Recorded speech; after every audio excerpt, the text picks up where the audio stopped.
वन्देऽहं श्रीगुरो श्रीयुतपदकमलं श्रीगुरुं वैष्णवांश्च श्रीरूपं साग्रजातं सहगणरघुनाथान्वितं तं सजीवं सावद्वैतं सावधूतं हरिजनसहितं कृष्णचैतन्यदेवं श्रीराधा कृष्णपादां सहगणललिता श्रीविशाखान्वितांश्च हे कृष्ण करुणा सिंधु दीनबन्धु जगत्पते गोपेश गोपिका कान्त राधाकान्त नमोस्तुते तप्त काञ्चन गौराङ्गी राधे वृन्दावनेश्वरी वृषभानुसुते देवी प्रणमामि वाञ्छाकल्पतरुभ्यश्च कृपा सिन्धुभ्यैव च पतितानां पावनेभ्यो वैष्णवेभ्यो नमो नमः। जय श्री कृष्ण चैतन्य प्रभु नित्यानंद श्री अद्वैत गदाधर श्रीवासादि गौरभक्तवृंद। हरे कृष्णा कृष्णा कृष्णा हरे हरे हरे राम राम राम हरे हरे। नमो विष्णुपादाय कृष्णपृष्ठाय भूतले श्रीमते भक्तिवेदांत स्वामी नामिने नमस्ते सारस्वते गौरवाणी प्रचारिणे निर्विशेष शून्यवादी पाश्चात्य।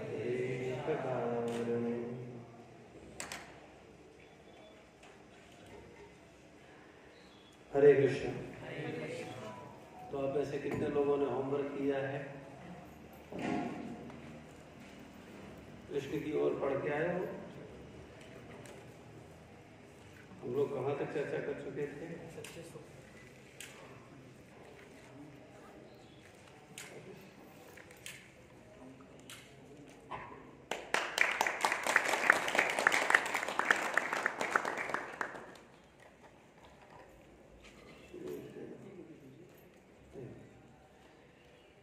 हम लोग कहाँ पहुंच गए? देखभाल कर रहा है, जबकि आत्मा उसमें निकल जाए तो शरीर नष्ट होता है। ठीक है, इसका तात्पर्य यह हुआ कि यदि आत्मा आनंदोपभोग कर रहा है तो इसकी इंद्रियां भी होनी चाहिए, अन्यथा वह आनंदोपभोग कैसे कर सकता है?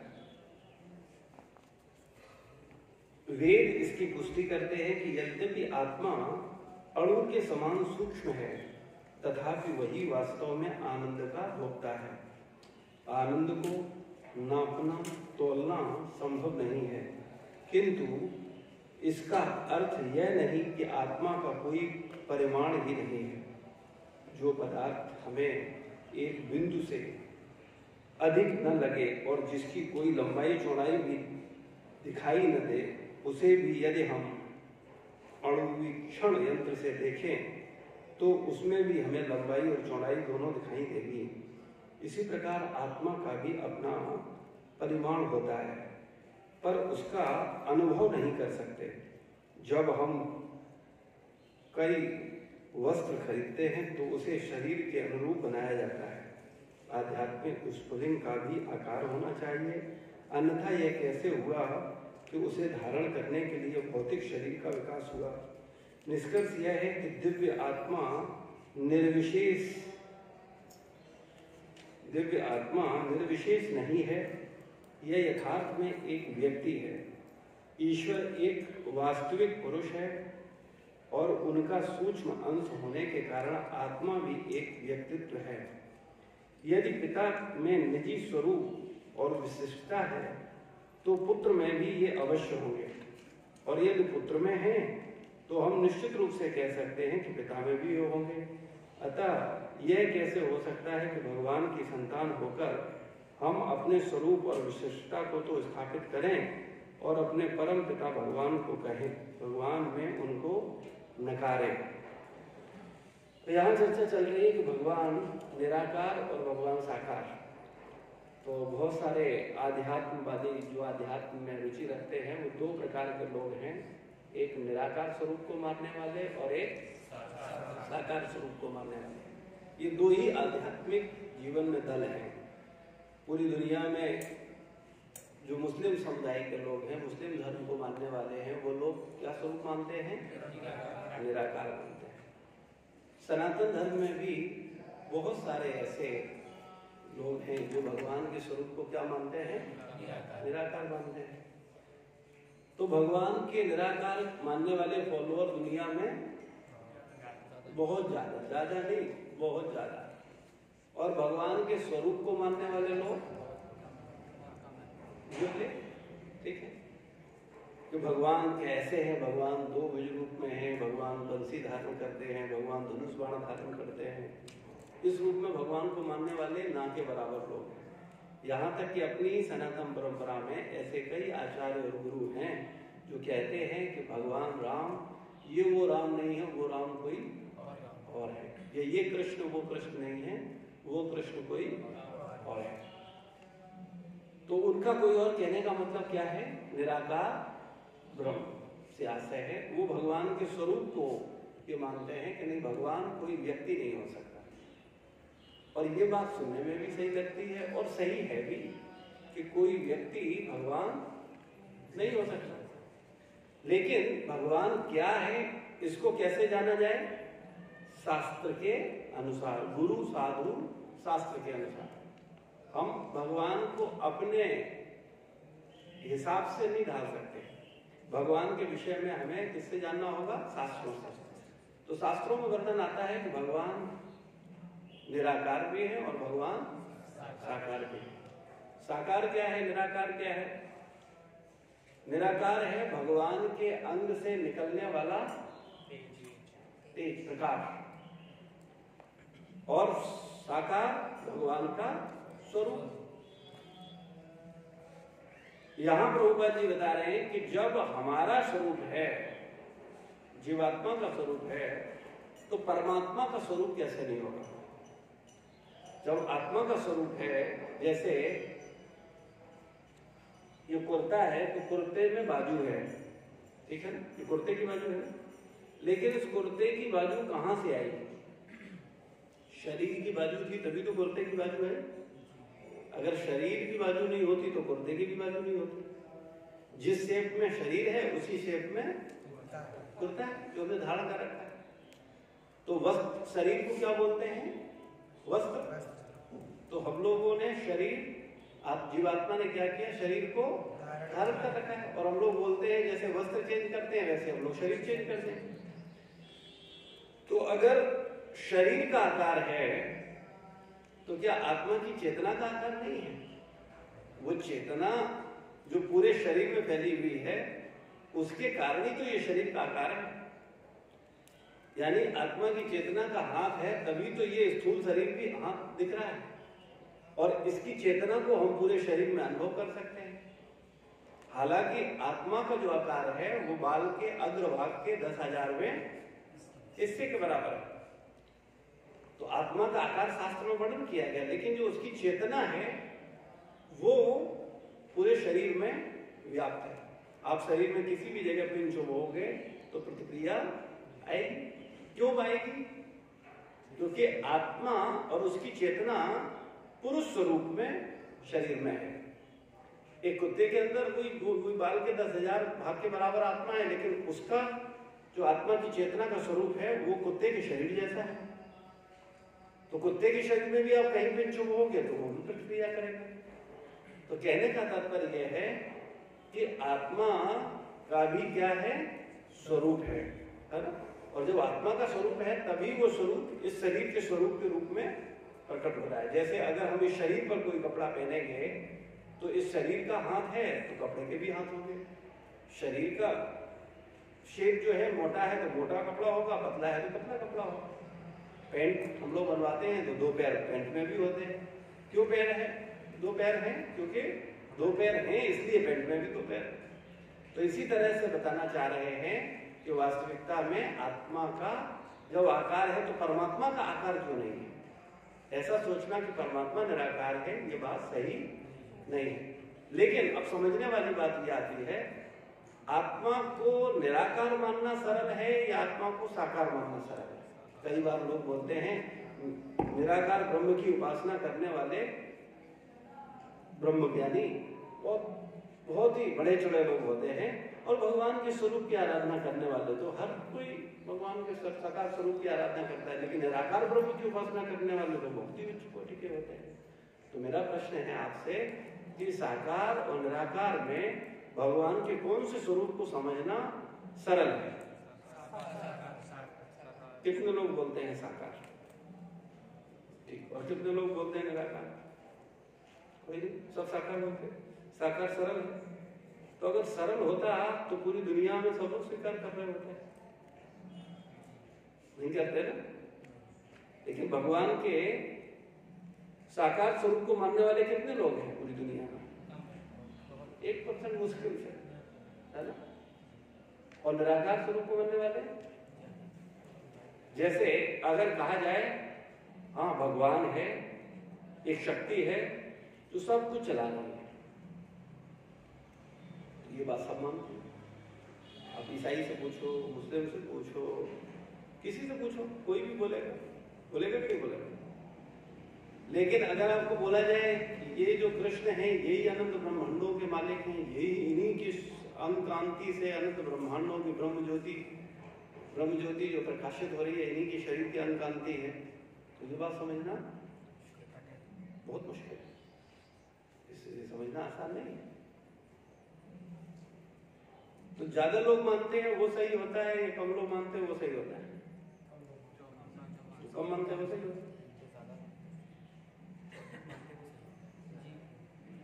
क्या विचार है इस पर? आपका क्या विचार? चलो दो मत आ गए ना यहाँ। आप क्या सोचते हैं? ज्यादा एक विचार को मानने वाले ज्यादा लोग हैं तो वो सही हैं या कम मानते हैं वो सही है? कितने लोग मानते हैं कि ज्यादा वाले सही है? ठीक है। और कितने लोग मानते हैं कम वाले सही है? क्यों कम वाले सही है और क्यों ज्यादा वाले सही है? बताएगा, एक्सप्लेन करें। ज्यादा वाला प्रभु जी हो सकता है भेड़ चाल चल रहे हो, दूसरों को देखा देखी हो रहे हो। कम वाले जो है अपने एक्सपीरियंस से कि बहुत ही ठीक है, लेकिन ये भी कहा जा सकता है कि कम वाले का अनुभव नहीं स्वीकार कर पा रहे हैं, नहीं मान पा रहे हैं, इसलिए कम है। और ज्यादा लोग मान रहे हैं किसी चीज को, ज्यादा बोल रहे हैं तो वो ज्यादा सही है। इसको छोटा सा एग्जाम्पल से समझते हैं। पूरी दुनिया में 5th क्लास के स्टूडेंट ज्यादा हैं या PhD वाले? तो 5th क्लास के लोग ज्यादा बुद्धिमान? क्यों बुद्धिमान नहीं?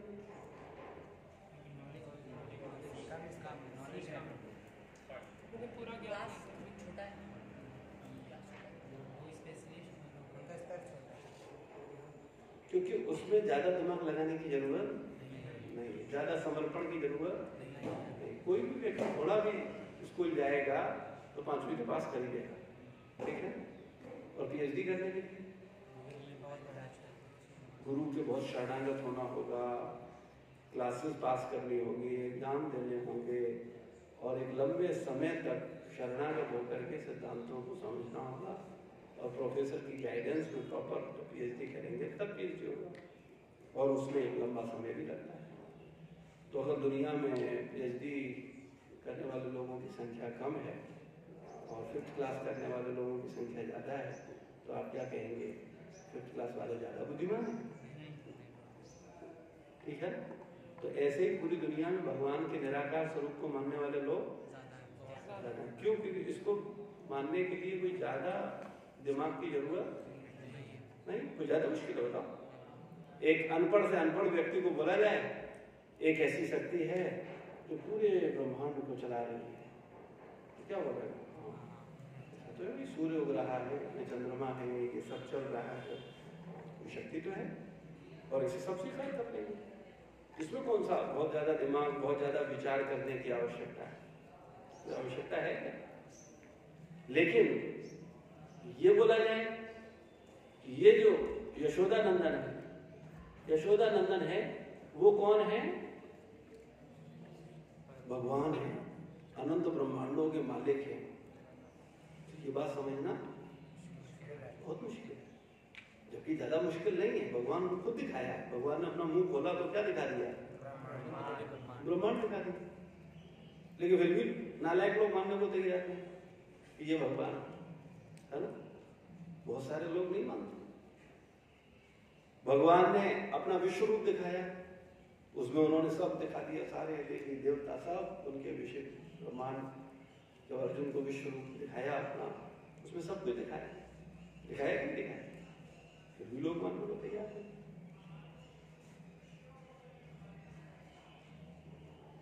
तो भगवान कृष्ण को भगवान मानना सरल है या निराकार को भगवान मानना सरल है? निराकार को। आप बोलो कृष्ण सरल क्या है? बात समझ में आई कि नहीं? कौन कृष्ण को कौन बोला? कृष्ण को क्यों सरल है? अभी भी बात हमें लगता है क्लियर नहीं हुआ। कुछ लोगों को क्लियर हो रहा है, आप लोगों को क्लियर नहीं हो रहा है। कृष्ण को भगवान मानना, अनंत ब्रह्मांडों का मालिक मानना, ये बहुत मुश्किल है, क्योंकि वो हमारे आपके जैसे दिख रहे हैं।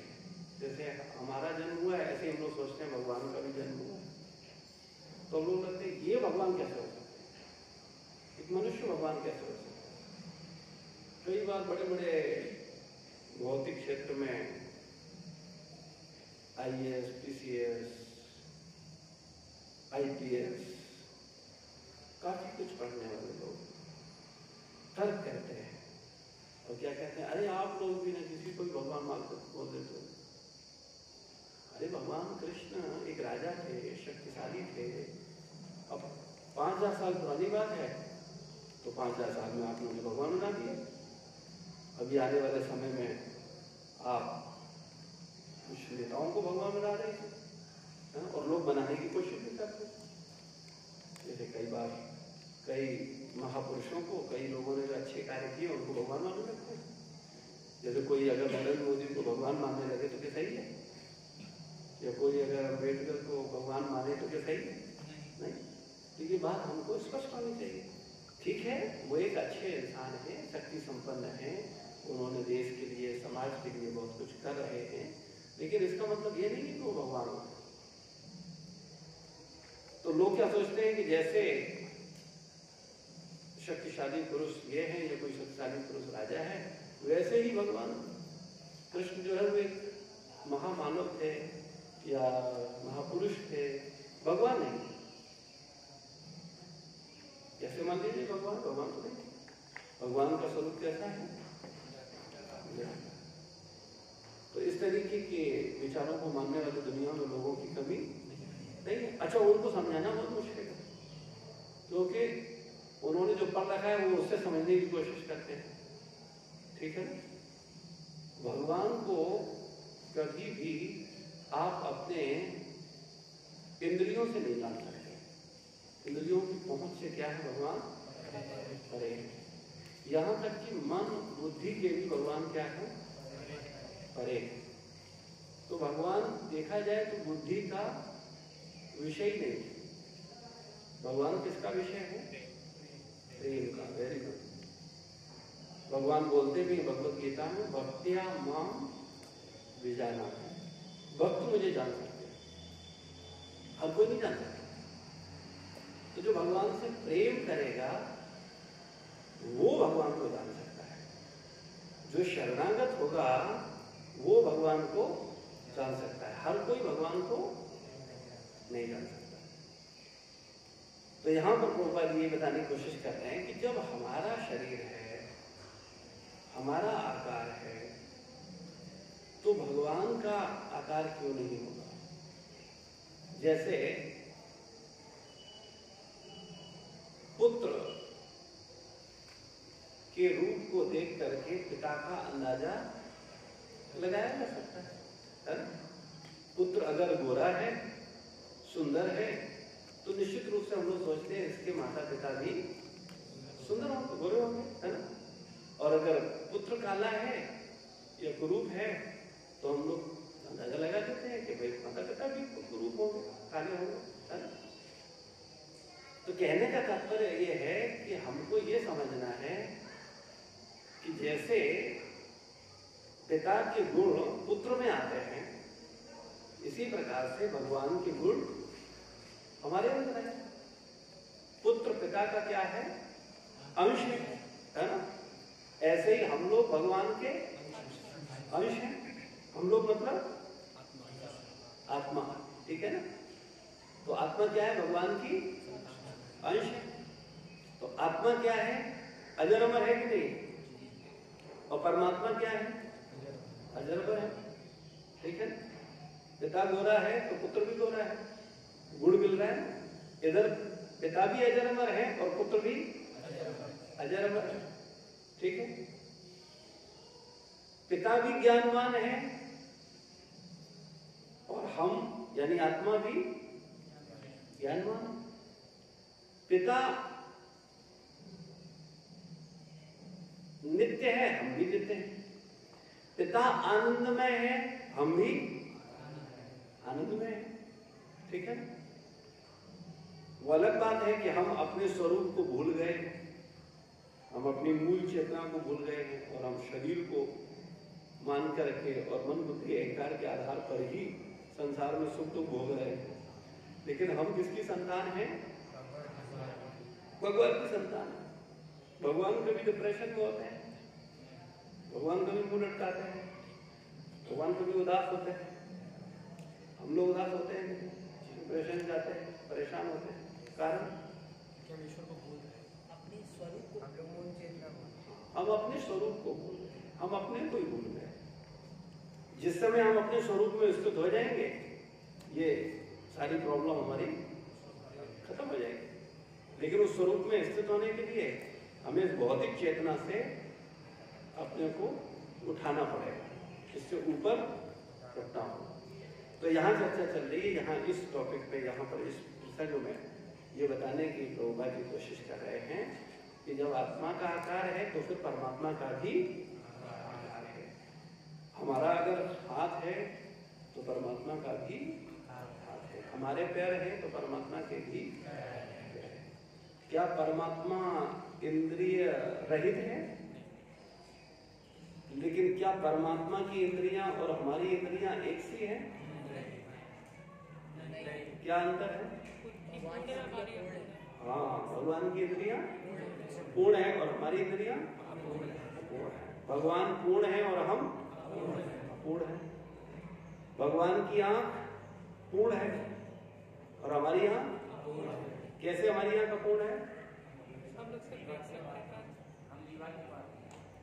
दीवार के पार नहीं देख सकते। दीवार के पार क्यों जा रहे हो? पलकों पे आ जाओ, अपनी पलकें नहीं देख पाते। आपके सबसे नजदीक क्या है? पलक दिखती है क्या? बहुत नजदीक आ जाए तो नहीं दिखता और बहुत दूर देखें तो नहीं दिखता। तो इसका मतलब क्या है? मेरी आंख जो है उसकी देखने की क्या है?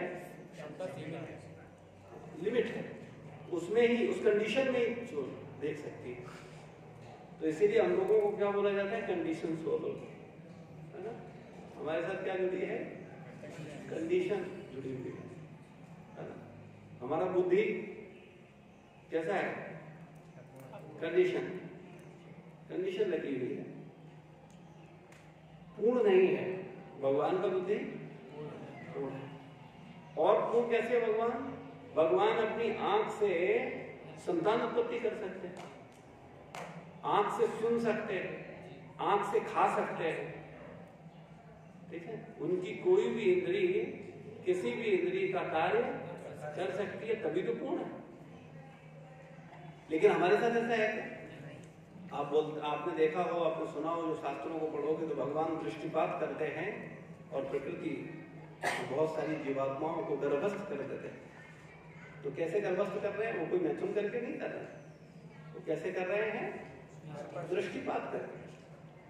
तो ये भगवान की विशेषता है, क्योंकि भगवान पूर्ण है और हम अपूर्ण है। लेकिन हम भगवान के हैं क्या? अंश। ठीक है, तो भगवान भी नित्य हैं और हम भी नित्य हैं। भगवान भी आनंदमय है, हम भी आनंदमय हैं। भगवान भी ज्ञानमय है और हम भी ज्ञानमय हैं। तो हम लोगों को अपने मूल स्वरूप में स्थित होना है, लेकिन हम लोग अपने मूल स्वरूप से विपरीत जा रहे हैं। हमें रहना चाहिए ज्ञान में, लेकिन हम रहते कैसे हैं?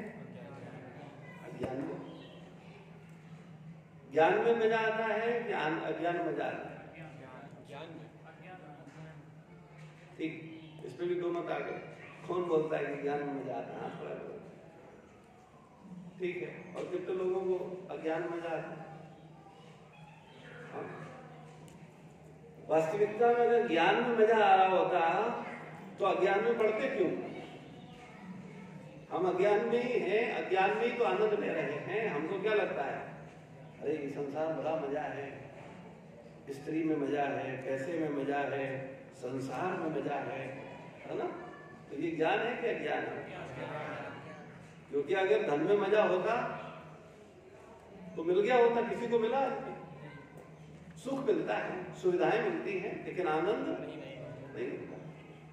लेकिन क्या हम मानने को तैयार हैं? ये बात नहीं। बोल भले ही थे हम, लेकिन ये बात को मानने को हम तैयार नहीं है ना? तो हम लोगों को इस पर विचार करना होगा, इसको समझना होगा और अपने को मूल स्वरूप में स्थापित करना होगा। तब क्या होगा? हम हमेशा के लिए आनंदमय हो सकते हैं, अगर हम अपने को इस भौतिक चेतना से ऊपर उठा लें, इस भौतिक संसार के सुख दुख से अपने को ऊपर उठा लें। संसार में हम लोग सुख के लिए प्रयत्न करते हैं कि दुख के लिए? सुख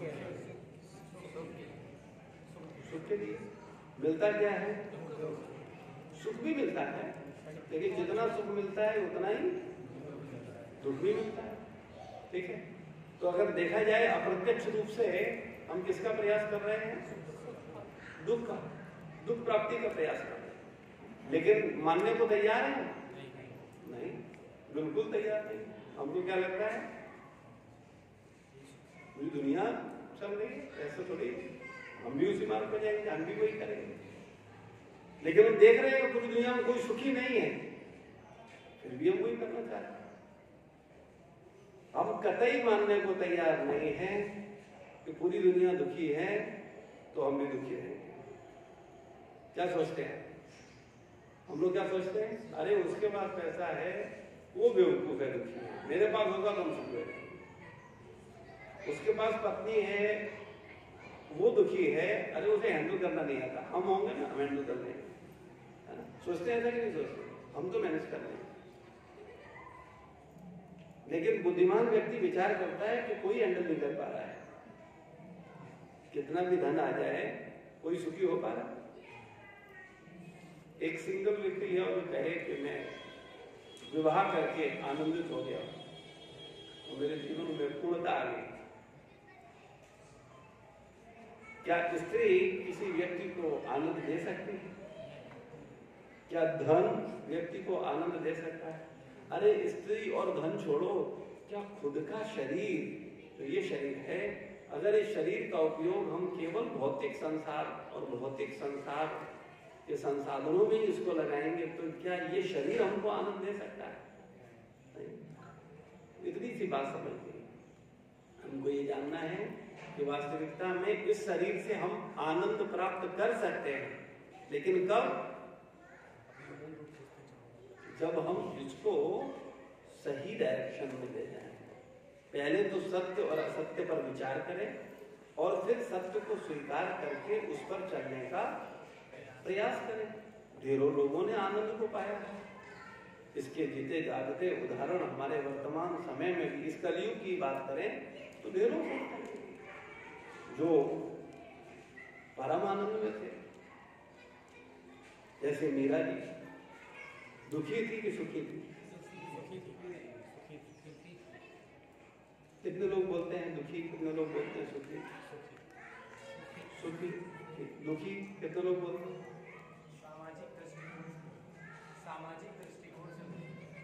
सामाजिक दृष्टिकोण नहीं, मूर्ख दृष्टिकोण।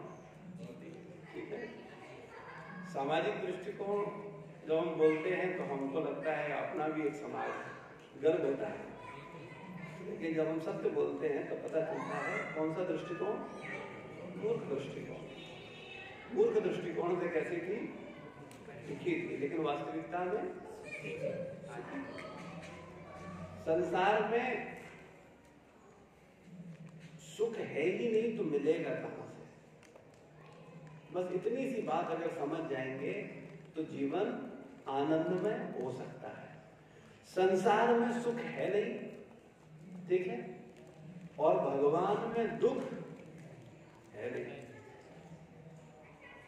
संसार दुखमय है और भगवान सुखमय। बस इतनी सी बात।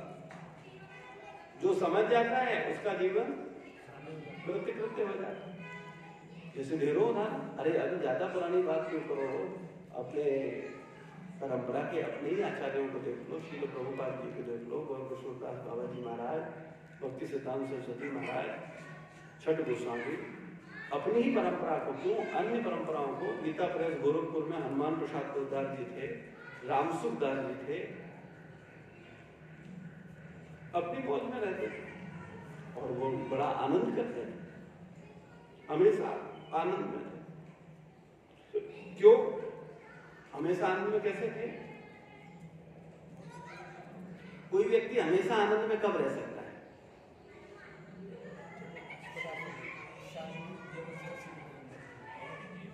ठीक, और भौतिक चीजों से उठ जाए। ठीक, और कोई? जब वो ईश्वर के समीप चला जाए।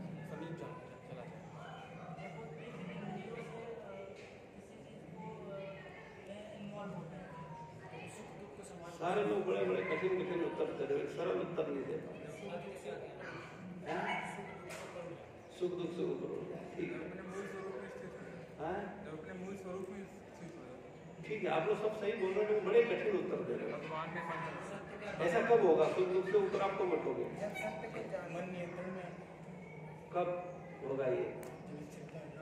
सत्य कब आएगी? इसका बिल्कुल सरल उत्तर है, जब आप भगवान के चिंतन में रहोगे तो कैसे रहोगे? आनंद में रहोगे। और जब आप संसार के चिंतन में रहोगे तो बस इतनी सी बात है। इसमें कौन सा बहुत रॉकेट साइंस है कि सुख दुख से ऊपर, ये इंद्रिय जितेंद्रिय, ये, अरे क्यों दिमाग खराब करते हो? अरे मैं सिंपल सा आपको जीता जागता उदाहरण दे रहा हूँ। 1 घंटे हमारे साथ होते हो, क्या चर्चा करते हैं हम लोग? दुखी होते हो? कितने लोग दुखी होते हैं 1 घंटे के लिए? 1 घंटे के लिए मैं जिम्मेदारी लेता हूँ, जितनी देर हमारे सामने बैठते हो, चर्चा होता है, कितने लोग दुखी होते हैं? हाथ खड़ा करो। कोई चिंता रहती है? कोई कैरियर की चिंता, घर की चिंता, संसार की चिंता, कोई होती? कोई चिंता होती?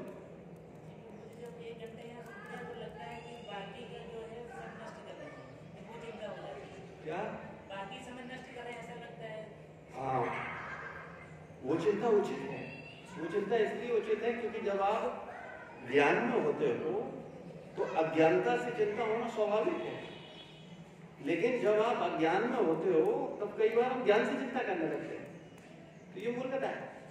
तो समझ वाली बात केवल इतनी सी है। मैं तो अनुभव की बात कर रहा हूँ। मैं कोई आपको सपने नहीं दिखा रहा कि आप बड़े आत्मज्ञानी हो जाओगे, भगवत धाम चले जाओगे, ये होगा वो होगा। कोई सपना नहीं है, सब कुछ प्रैक्टिकल है, प्रत्यक्ष है।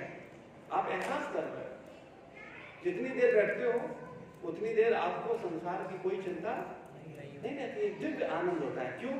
क्योंकि हम भगवान के चिंतन में होते हैं, भगवान की चर्चा में होते हैं। और वो आनंद ही तो आपको खींच के लाता है, वरना आप तो अपने पिताजी की नहीं सुनते हो। सही बात है कि नहीं? क्यों आते हो आप? कोई खूब फोन करे आप क्या करोगे? हाँ ठीक है बहुत व्यस्त है, नहीं आए। बहुत से लोग करते हैं ऐसा, करते कि नहीं करते? क्यों करते हैं वो ऐसा? क्योंकि उन्हें आनंद नहीं, उन्होंने विकसित नहीं कर पाए ना, वो थोड़ा समय नहीं दे पाए। अगर वो भी ध्यान पूर्वक बैठते, सुनते, समझते, उन्होंने उतना मौका ही नहीं दिया। लेकिन आपने मौका दिया, आप बैठे, आप सुने, आप लगभग, मैं देख रहा हूं जो लोग रेगुलर आ रहे हैं उनकी चेतना का परिवर्तन जो रेगुलर नहीं आ रहे हैं उनसे ज्यादा है। क्या आप महसूस करते हो ऐसा? तो कारण क्या है? तो सीधा सिद्धांत ये समझने वाली बात है कि भगवान का चिंतन करोगे, भगवान की चर्चा करोगे तो क्या मिलेगा? आनंद। और संसार की चिंता करोगे तो अभी जैसे ही ये क्लास खत्म होगा, आप मंदिर में प्रसाद पाते हुए निकलोगे बाहर, उसके बाद क्या शुरू हो जाएगा? दुखी द्वारे ऑफिस है, क्या पढ़ाई करनी है, सेमेस्टर आ रहे हैं, एग्जाम होना है, कैरियर क्या होगा, घर में जाते ही क्या होगा, अभी देखो ये क्या है, वो क्या, 50 टेंशन शुरू हो जाती है। और कई बार तो लोगों के मन में आता है बहुत हो गया किचकिच, सुसाइड करके निकलो। अरे घर को देख लिया, न पापा खुश, न मम्मी खुश, न हम खुश, क्या कर रहे हैं, सब बेकार। आता है कि नहीं? तो कारण अज्ञानता। मनुष्य शरीर सुसाइड करने के लिए मिला है। अगर सुसाइड करने के लिए मिला होता तो लोग बोलते बड़े भाग मनुष्य पागल सुसाइड करेंगे। सुसाइड कौन करता है? बुद्धिमान की मूर्ख? हाँ, अच्छा सुसाइड करता मूर्ख है वो ठीक है, सुसाइड का विचार कौन लाता है? बुद्धिमान की मूर्ख? सुसाइड का विचार कि सुसाइड करे, कर लिया जाए, वो भी मूर्ख है। तो उनमें आप भी एक हो अगर आप ऐसा सोचते हो तो। जीवन, मनुष्य जीवन दुखी होने के लिए नहीं मिला है, लेकिन हम जानबूझ के दुखी होते हैं। क्यों? क्योंकि हम भगवान की बात को नहीं मानते, हम गुरु की बात को नहीं मानते, हम शास्त्र की बात को नहीं मानते। हम किसकी मानते हैं? अपने मन की मानते हैं। बस यही हमारी समस्या है। भाई हम लोग जो चर्चा कर रहे हैं, कितने लोगों को लगता है कि जो चर्चा कर रहे हैं, अगर इस चर्चा को हम ऐसे स्वीकार कर रहे हैं तो हम सुखी हो सकते हैं? एहसास है? तो बस इतनी सी तो बात है, कौन सा बहुत मुश्किल है? हम कोई आपसे कुछ अलग करने को तो बोल नहीं रहे। केवल अब प्रॉब्लम कहां है? हमने अनंत जन्मों में मैथुन किया है, अनंत जन्मों में हमने भोजन का सुख लिया है, अनंत जन्मों में हमने नींद का सुख लिया है ना? तो ये जो अनंत जन्मों का अभ्यास है, ये हमें क्या कर रहा है? अपनी ओर खींच रहा है। ठीक है? तो एक बात समझ लो, वो सुख नहीं हो सकता जो कुछ देर का हो। बात समझ? वो सुख नहीं हो सकता जो कुछ देर का हो, क्षणिक हो। क्योंकि अगर कुछ देर के लिए आप खुश हो रहे हो तो इसका मतलब ना पहले खुशी थे ना बाद में। तो ये कैसा सुख है? अगर हम आपसे कहें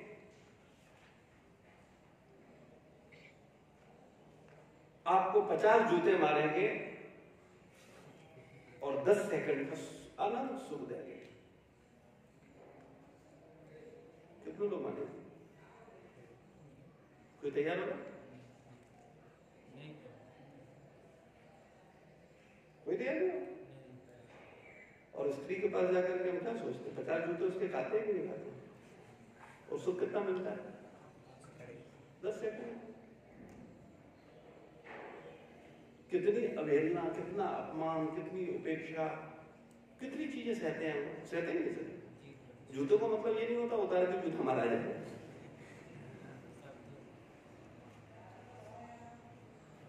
तो जो बुद्धिमान व्यक्ति है वो विचार करता है, और ये सुख कैसा है? मैं संसार में मैथुन सुख की बात कर रहा हूं, जिसके पीछे पूरी दुनिया पागल है। पूरी दुनिया जो चल ही रही है उसी के आधार पर एक अच्छा खासा हंसता खेलता जीवन बर्बाद हो जाता है जैसे ही वो मैथुन सुख के चक्कर में पड़ता है, सब खत्म हो जाता है। आप आजमा के देखो ढेरों लोगों के जीवन में। तो विचार केवल इतना सा है कि वो 10 सेकंड का सुख क्या सुख है?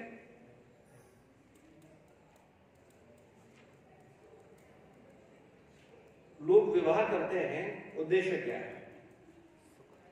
आप ईमानदारी से बताओ, वर्तमान समय में विवाह का क्या उद्देश्य है?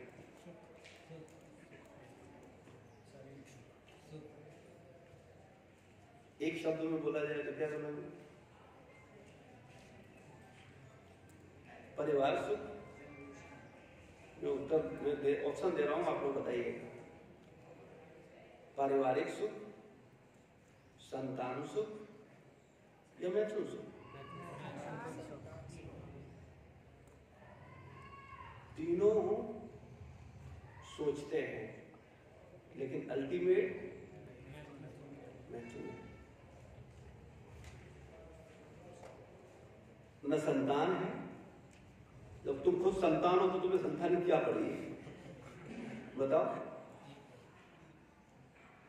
और परिवार में तो रह ही रहे हो कि परिवार से अलग हो, तो फिर कौन से परिवार की चिंता है?